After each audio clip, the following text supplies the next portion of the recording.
Bienvenidos a nuestro segundo servicio en línea de este domingo 9 de agosto. Desde la ciudad de Guatemala estamos saliendo por los canales de YouTube y Facebook. Nos da tanta alegría saber que usted está siguiendo este canal, este servicio. Es nuestro segundo servicio del día domingo, que generalmente lo damos a las 11 de la mañana. Quisiera invitarles a que adoráramos juntamente con nuestro hermano Juan Carlos al Señor y que después de ese momento de adoración permanezca con nosotros en sintonía, pues estaremos llevando el mensaje de la palabra del Señor. Así que le invito a cantar, le invito a orar y nos vemos enseguida.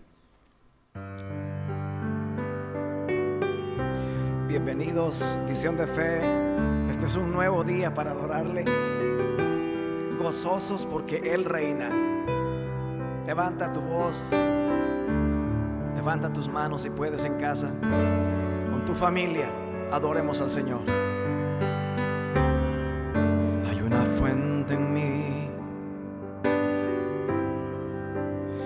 que está brotando y que está fluyendo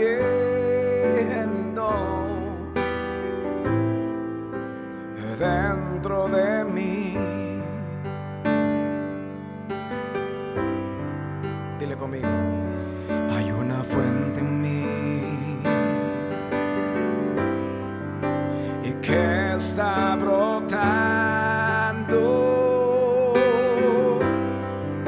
y que está fluyendo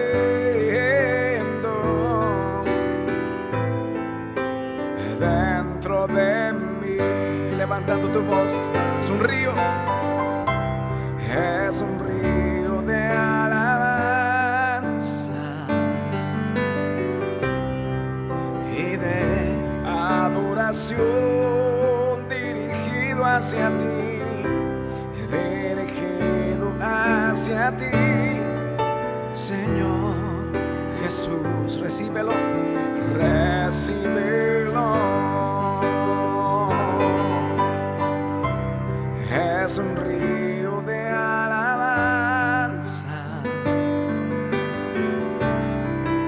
y de adoración, solo para ti, Señor, dirigido hacia ti, Señor Jesús.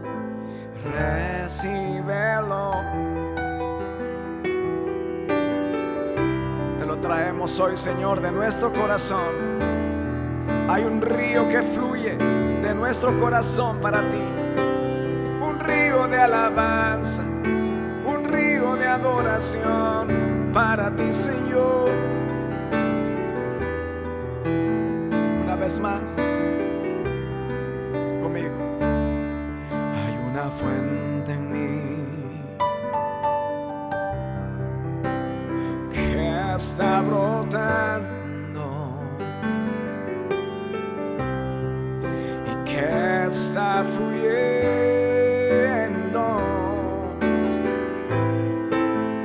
dentro de mí. Busca dentro de ti, de tu espíritu. Hay una fuente en mí y díselo al Señor que está brotando, que está fluyendo dentro de mí. Levanta tu voz. Es un río de alabanza y de adoración, dirigido hacia ti, Señor Jesús. Recíbelo, recíbelo, porque es un río de alabanza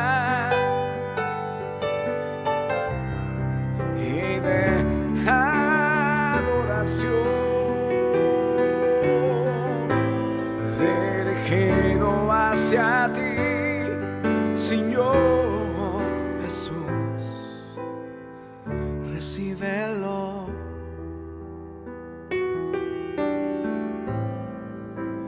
Recíbelo.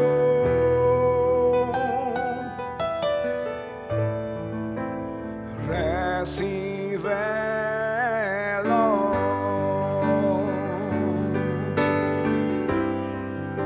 Es para ti, Señor. Esta mañana lo traemos y lo presentamos delante de ti, preparando nuestro corazón para tu palabra. Recibimos tu palabra hoy, Señor, el pan de vida que nos sustenta. Gracias, Señor, en el nombre de Jesús.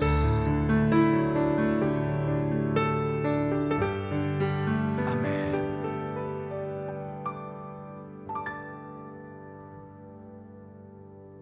Bueno, gracias, Juanca.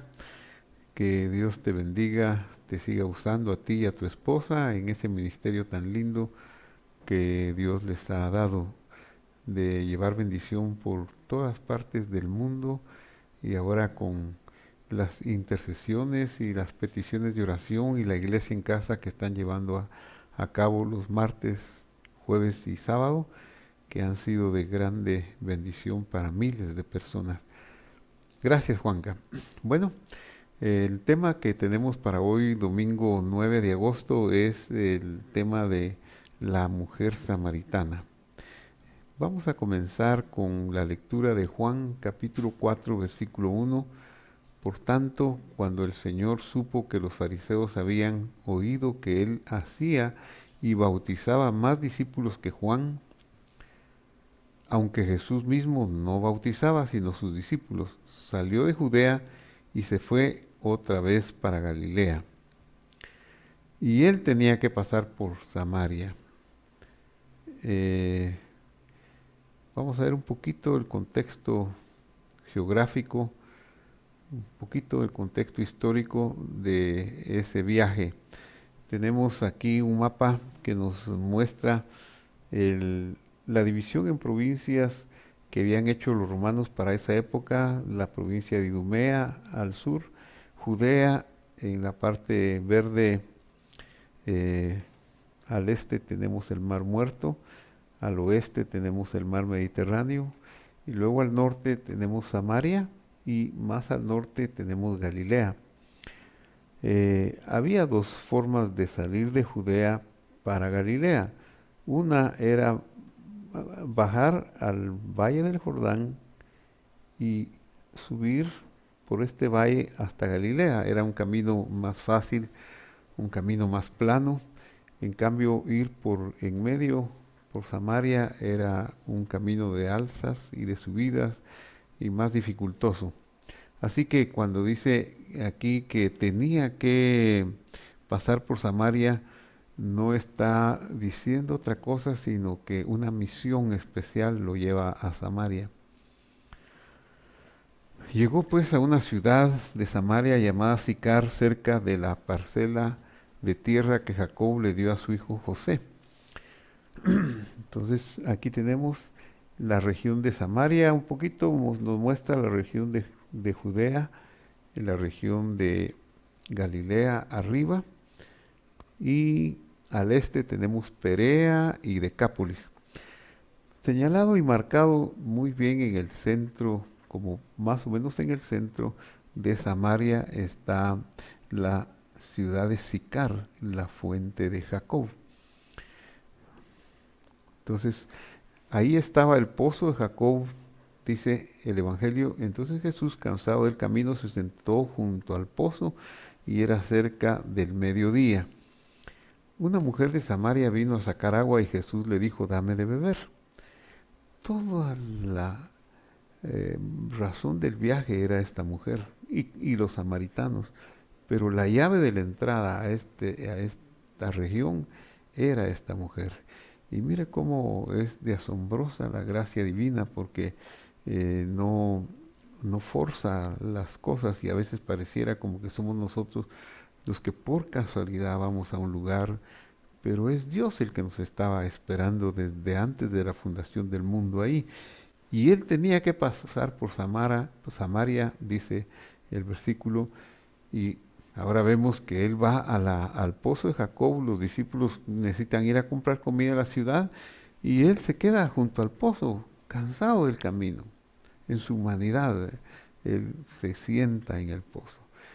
Y qué hermoso, qué hermosa casualidad y diríamos, entre comillas, casualidad, que en ese momento una mujer viene a sacar agua. Y sorprendentemente Jesús le habla, sorprendentemente para la mujer y sorprendentemente para el contexto de aquella cultura. No era normal que un hombre hablara con una mujer que no fuera su esposa, y menos que un hombre desconocido se dirigiera a una mujer desconocida. Entonces dice, entonces la mujer samaritana, seguramente con mucha sorpresa, le dice,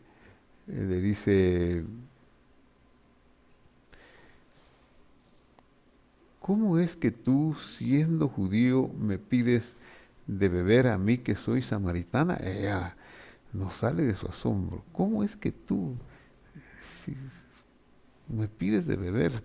Y aquí explica, porque los judíos no tienen tratos con los samaritanos, y eso es una larga historia de siglos, desde el 722 antes de nuestra era, unos 7 siglos antes de lo que está sucediendo en este pozo, se había dado esa separación, una invasión, los miembros del reino del norte que habitaban en Samaria, cuya capital era Samaria, fueron exiliados por los asirios, llevados a otros lados, quedaron muy pocos y trajeron de otros lados para que vivieran aquí.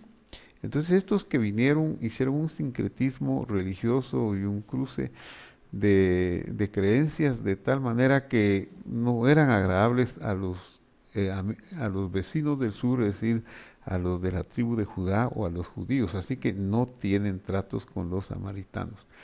Jesús le respondió, y aquí es donde se manifiesta esa maravillosa gracia divina. Y aquí tenemos, si vemos esto como una historia de hace 1000 años, no nos va a servir de mucho, pero si la vemos como nuestra historia, como el que pasa por ahí cerca de nosotros y que nos llamó, según mi experiencia, según su experiencia, todos tenemos una experiencia diferente, pero nuestro pozo puede ser muy parecido. No esperábamos que Él se apareciera y de repente se apareció en la forma en que se le apareció a usted o se me apareció a mí, que es diferente, cada quien tenemos la historia diferente. Pues a mí se le apareció a mis abuelos, ellos comenzaron en esa vida, a mi madre y luego a mí mismo, siempre expuesto a ese llamado del Señor por su bondad. Entonces le dice, dame de beber. La mujer le dice, Jesús le dice a la mujer, si tú conocieras el don de Dios, si supieras quién es el que habla contigo, el don de Dios está hablando contigo, es el que te está diciendo, dame de beber, tú, si conocieras eso, en lugar de hacer otra cosa, tú le hubieras pedido a Él que te diera de beber y Él te hubiera dado agua de vida. Jesús lo que le dice es una frase muy crucial. Le está diciendo, Él te hubiera dado agua de vida eterna, te hubiera dado la vida eterna, te hubiera dado la palabra de Dios, que es la vida eterna, que es el agua de vida que yo te puedo ofrecer. La mujer le dice, Señor, no tienes con qué sacarla y el pozo es hondo. ¿De dónde pues tienes esa agua viva? Ella no está pensando no está entendiendo lo que Jesús le dice. Agua de vida. Ella está pensando aguas vivas, aguas del pozo. Su mentalidad está fincada en lo que es la necesidad material. ¿Acaso eres tú mayor que nuestro padre Jacob, que nos dio el pozo del cual bebió él mismo y sus hijos y sus ganados? Jesús le respondió, todo el que beba de esta agua física volverá a tener sed, pero el que beba del agua que yo le daré no tendrá sed jamás, sino que esa agua que yo le daré se convertirá en él en una fuente de agua que brota para vida eterna. Y aquí la curiosidad en la mujer se eleva y la necesidad, la sed de su espíritu, de su ser íntimo, se eleva también. Y entonces, aunque no sabe cómo pedirlo, le dice, Señor, le dice la mujer, dame de esa agua para que yo no tenga sed ni venga a sacarla aquí. Ella está pensando solamente en su necesidad inmediata, no está alcanzando a entender el mensaje profundo que Jesús le está diciendo. Jesús le dice para introducirla en el punto de necesidad más imperioso de su alma, para que ella pueda ser sacudida de que necesita algo más que el agua del pozo. Entonces le dice, ve y llama a tu marido y ven acá. La mujer, ante una petición tan personal, no deja de sorprendente y le contesta, no tengo marido. Respondió Jesús a la mujer. Respondió la mujer. Jesús le dijo, bien has dicho, no tengo marido, porque 5 maridos has tenido y el que ahora tienes no es tu marido. Eso has dicho con verdad. Ella tenía una larga historia de fracasos emocionales, pues un matrimonio, un casamiento que se rompe, quedan heridas muy profundas. Es como un duelo, pero un duelo que no se acaba, porque en un duelo, cuando muere un ser querido, sí es muy, muy grande el dolor, pero cuando se entierra, ahí comienza el periodo de la consolación, y aunque pasen 3, 7 días, 30 días o un año en el duelo y el dolor, pero aquello se va a ir olvidando y se va a ir sanando con el tiempo. Pero un divorcio es algo que no se sana, no hay un entierro, no hay un acabose, quedan secuelas muy graves, sobre todo si quedan hijos. Entonces esta mujer tiene esos fracasos, tenía una larga historia, y ahora a esta mujer, con esos fracasos y con esa historia tan triste, se le presenta una revelación divina gratuita.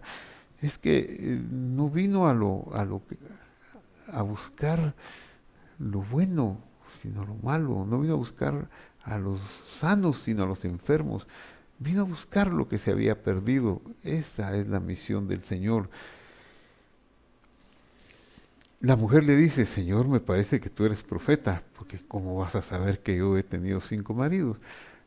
Y el que ahora tengo no es mi marido. Tenemos que comprender que el matrimonio en Israel tenía varias etapas. Una etapa de desposorio, que era un noviazgo o una más o menos como el noviazgo, pero ya era una cosa formal, había un anillo y ya se estaba pensando en la fecha de la boda y ya no se podía disolver este compromiso si no era por medio de un divorcio.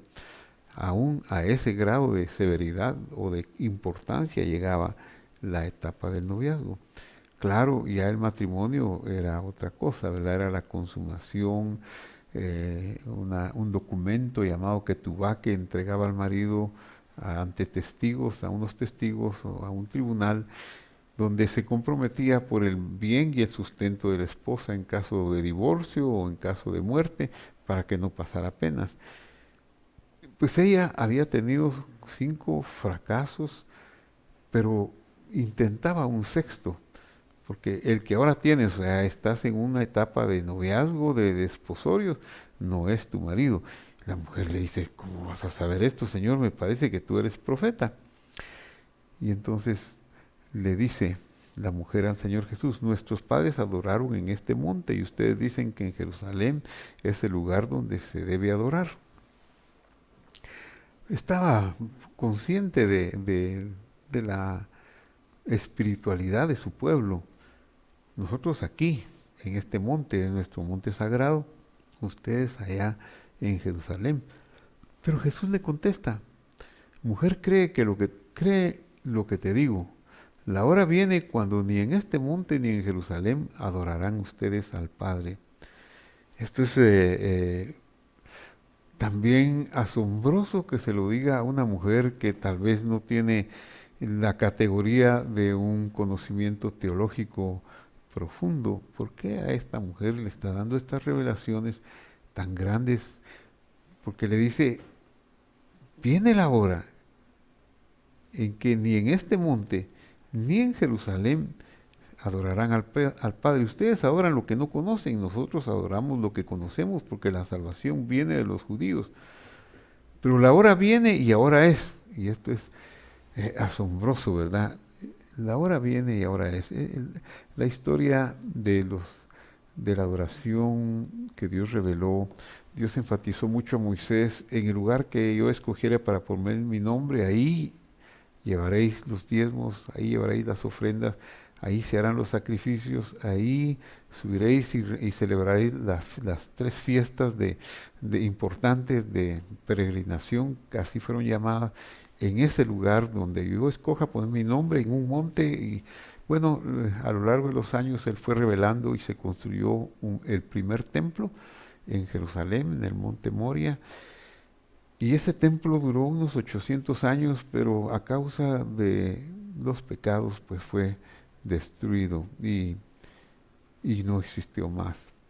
Luego se reconstruyó 70 años más tarde el segundo templo, que volvió a durar otros tantos años, pero también este segundo templo ya no tenía la gloria del primero, ya no había arca del testimonio, y a las alturas de la historia en que la mujer habla, o que el Señor Jesús le habla a la mujer, a estas alturas se había corrompido tanto que muchas facciones habían salido de Jerusalén, como los esenios, y habían ido para Qumran, y los fariseos, aunque seguían en Jerusalén, pero estaban en abierta oposición a los que manejaban el templo, porque sabían que eran usurpadores. Entonces, en el templo, ¿qué había?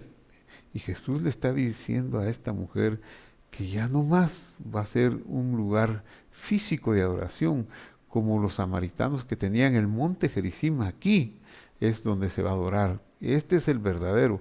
No, es en el monte Moria en Jerusalén. Aquí es el monte verdadero donde se va a adorar. Y Jesús le dice, no, los verdaderos adoradores adorarán al Padre en espíritu y en verdad.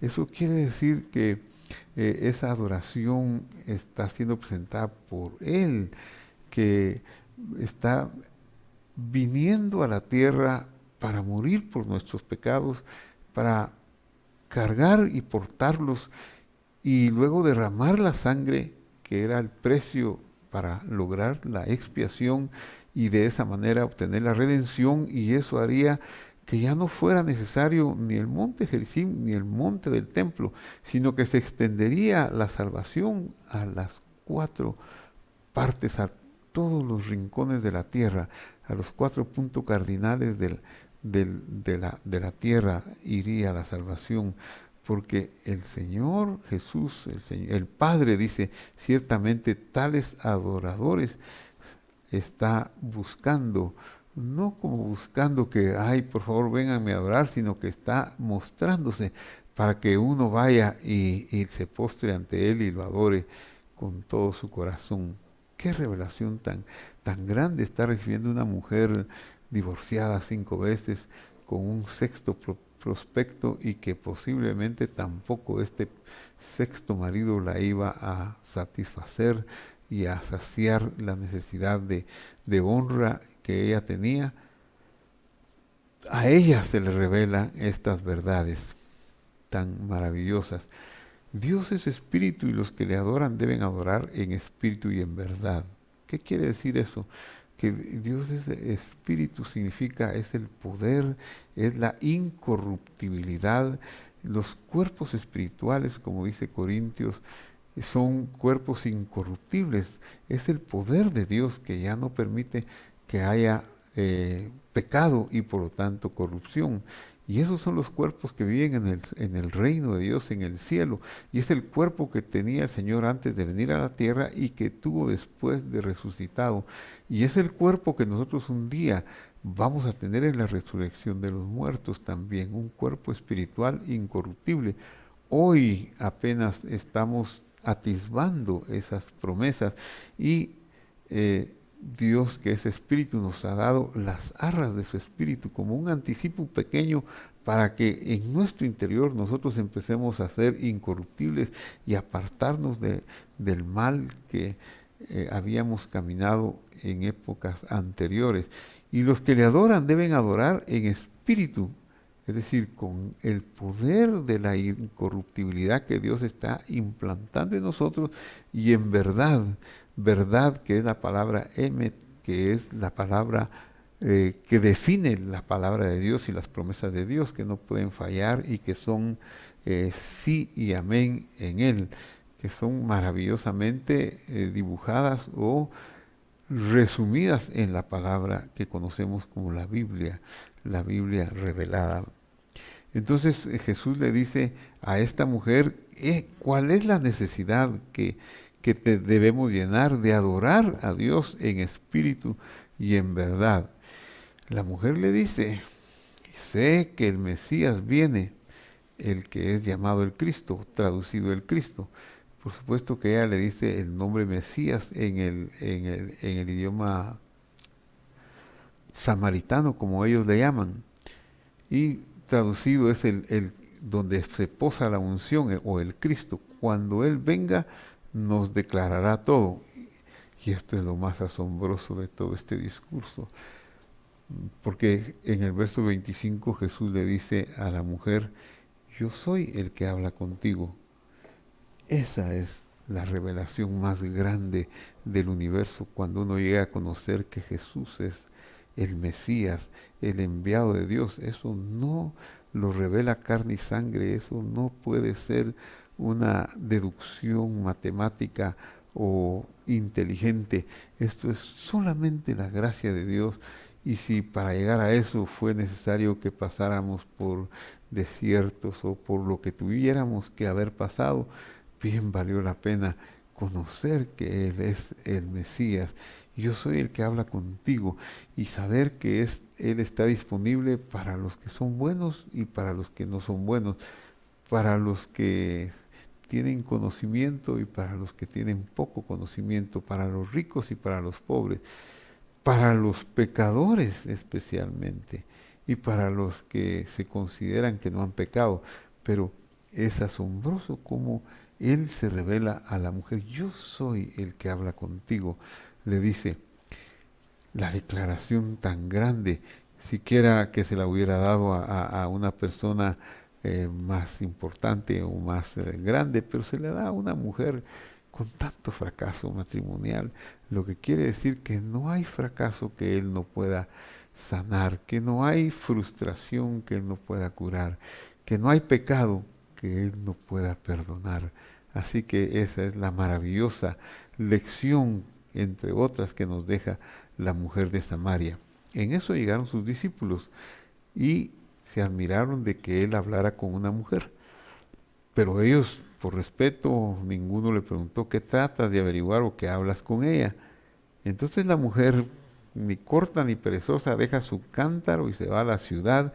Y esto es importante, mire lo que fue a hacer a la ciudad. Vengan, vean un hombre que me ha dicho todo lo que he hecho. ¿No será este el Mesías? ¿No será este el Cristo? Qué bonito, ella no esperó graduarse en un instituto teológico o tener algunas normas de cómo hablar en público. Lo que se necesita es una experiencia de vida para hablar las verdades de Dios, con que Dios nos ha alcanzado. Vengan y vean un hombre que me ha dicho todo lo que he hecho. Me ha sacado a luz todo lo que yo he hecho sin que nadie se lo dijera. ¿No será este el Cristo? Y va a pregonar esa palabra.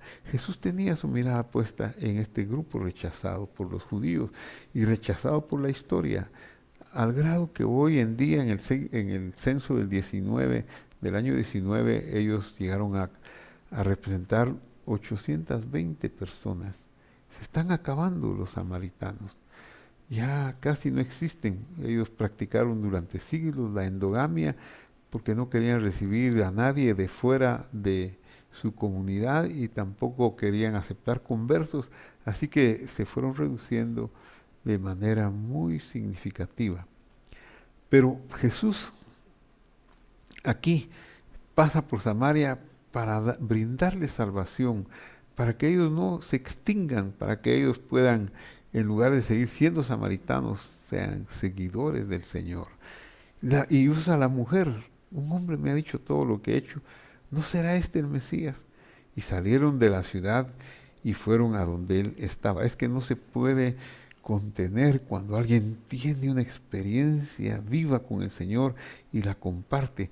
Tal vez, pues si fuera solo intelectual, podría ser que no convenciera. Si fuera solo emocional, tampoco, pero en ella es una mezcla de todo su ser, lo emocional, lo intelectual, y eso la lanza a ir a la ciudad a decir, y me ha dicho todo lo que yo he hecho, me ha dicho, y quizá su conducta no era la misma antes de este momento, y por eso ellos se asombran.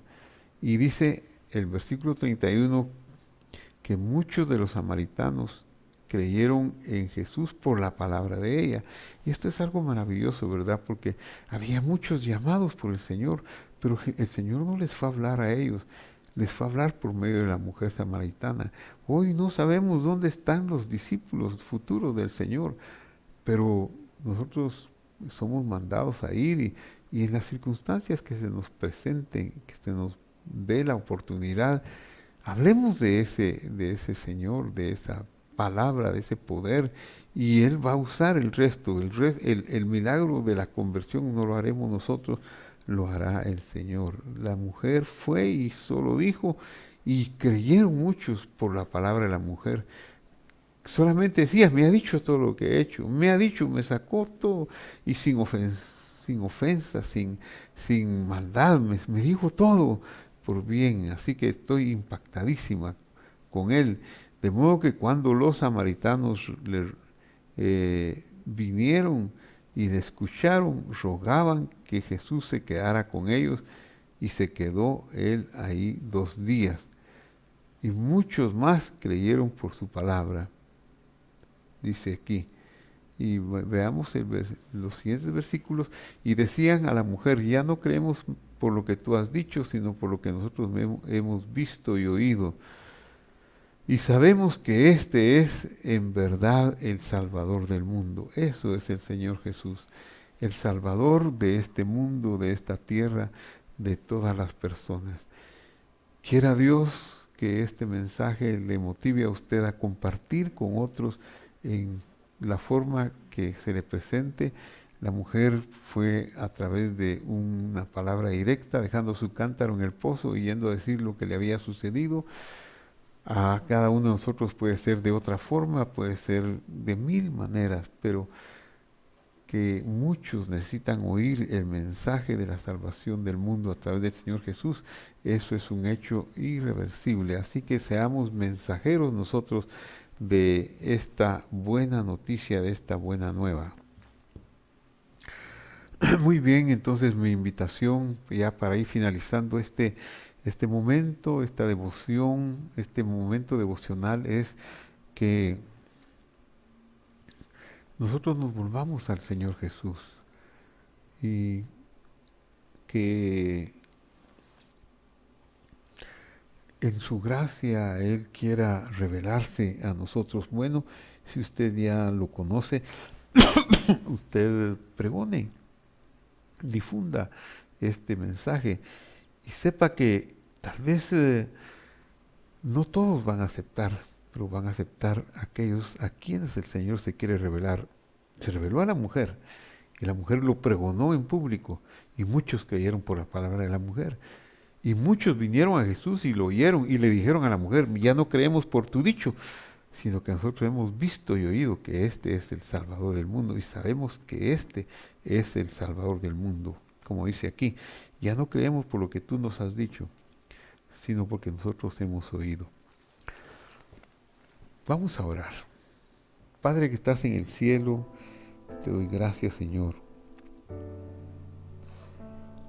porque tu palabra es verdad y porque tu Espíritu Santo es el poder que hace tu palabra viva.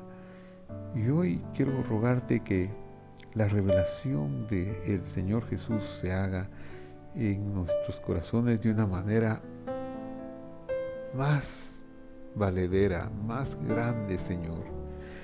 Y que aquellos que no tenían conocimiento de Él, que hoy puedan saber que Él es el Dios de Israel, el Mesías prometido, el Salvador del mundo, como dijeron los samaritanos. Señor, te pido en el nombre de Jesús, por los que han de creer a través de este mensaje, que tú los alcances, ya sea ahora que está en vivo o ya sea si lo mira más adelante, que tú uses estas palabras para que muchos puedan conocerte y encontrarte y saber que tú eres el Dios, el Salvador del mundo, el Redentor del mundo. Pero Señor, queremos pedirte por nuestros hermanos que están en necesidad. Y hoy quiero hacer una oración especial por todos aquellos miembros del personal médico, ya sea médicos, enfermeras, paramédicos y todos los que integran el sector de salud, tanto en el gobierno como en las clínicas privadas, como en la casa, Señor, ante este tiempo tan peligroso, que tú los guardes, Señor, de todo contagio, que les des que sus protecciones sean impermeables para este virus y que sean usadas con mucha responsabilidad, pero también con mucha eficacia, Señor. Estoy rogando por nuestros hermanos médicos, el doctor Byron Lemus y todo el equipo que trabaja con él en la Clínica Renal Emanuel, donde hay personas de tan alto riesgo que están haciéndose diálisis, que ahí tanto el doctor Lemus, su esposa, sus hijos, como sus ayudantes, sus asistentes en el área de salud o en cualquiera de las otras áreas necesarias, administrativas o de cocina, de limpieza, que sean protegidos, Señor. El doctor Piedra Santa, que trabaja también igualmente en el ICS y en esta clínica renal de hemodiálisis, que tú los protejas a él y a su esposa en el ICS de la zona 6 y a todos los médicos que trabajan en el Estado o en lo privado, como el doctor Pablo Urquizú, que tú tengas en tu gracia, Señor, extender tu protección sobre ellos y sus familias. El doctor Luis Meneses, Señor, que trabaja en la Antigua, que tú lo guardes y preserves, y así a cada uno de los médicos.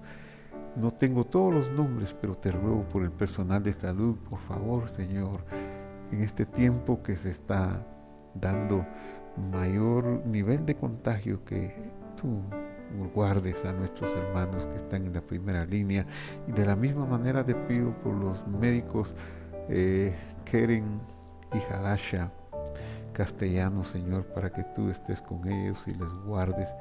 Por los que están enfermos, Señor, que tú sanes a mi hermano Rolando, por favor, te ruego que tú le des fuerzas en sus músculos, consuelo en su corazón. A Gustavo, Señor, al papá de Meli Díaz, a la mamá de Edgar Aldana. Te pido, Señor, por Anita Urbina, que le des fuerza para seguir adelante. Te pido por Ceci Urquizú, Señor, en el nombre de Jesús. Te ruego que tú extiendas tu mano sobre ellas, por todas las peticiones que han sido expresadas a través de la página de Facebook de nuestra amada hermana Jennifer, que tú extiendas tu mano para cada sanidad que ha sido solicitada y que tú recibas la alabanza por cada milagro que ahí es testificado, Señor. Gracias porque Dani Tornó está retornando a sus estudios en Suiza, Señor, y que tú la bendigas maravillosamente en este tiempo, Señor. Te estoy pidiendo, Señor, por la sanidad de Mercy, de Anita, de la pastora Rosita, de todos cuantos tienen una petición y una necesidad por la sanidad de Chente Ibarra, Señor, que tú lo restablezcas por la vida, salud y bienestar de la familia Cabrera en Villanueva, Glendita Cabrera, Rosita Gaitán, y te doy gracias porque ya nuestro hermano Juan Carlos Cuellar está de regreso en Guatemala. Bendito seas tú que lo has traído y porque tú abras las puertas para que empiecen a haber movilidades, porque la pastora hermana Norma Guadalupe de Flores está regresando esta semana, ha regresado a San Salvador, Señor. Gracias porque se están reintegrando al seno de su familia todos los que estaban lejos, Señor. Gracias, Padre, en el nombre de Jesús te lo pido y lo recibo. Amén y amén, Señor. Gracias, Padre. Amén.